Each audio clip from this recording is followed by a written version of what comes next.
all the universe, architect and poet of eternity.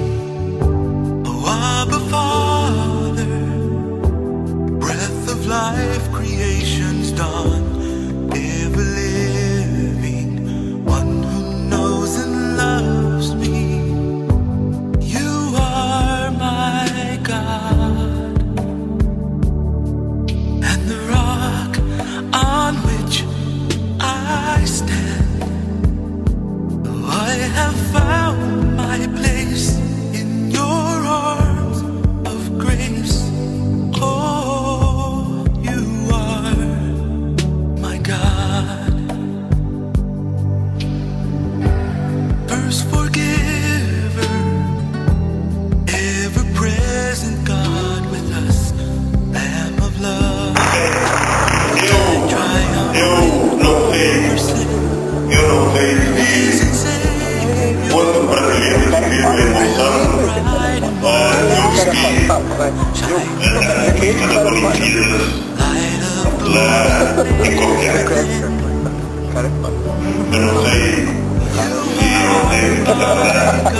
se teve algum momento mais forte, mas eu sinceramente nunca imaginei que uma conquista esportiva fosse causar a emoção que eu e todo mundo viveu naqueles 30 segundos de espera para aquele juízo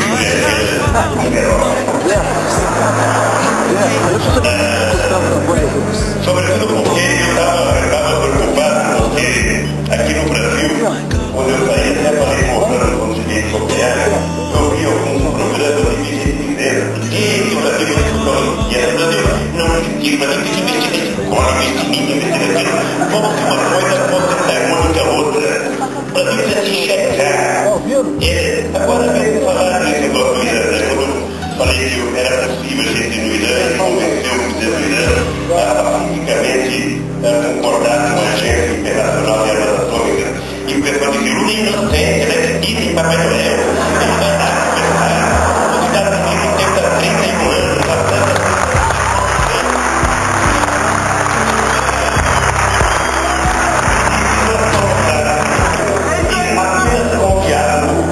Conseguimos convencer o presidente a mandar a carta que já mandou para a Agência Internacional. Ou seja, uma demonstração de que é possível, pela via do diálogo, a gente construir a paz e não pela via da luta. Eu acredito que nunca bati com o chinelo na bunda dele. Nunca. Sabe? E acho que não é preciso bater. Acho que conversar, sabe, dá para educar muito mais do que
primeira medalha de olímpica para o país nas Olimpíadas de Pequim, dos 50 metros, além do bronze, 100 metros. Sebastiano, bicampeão pan-americano em 2007 e bicampeão mundial em 2009.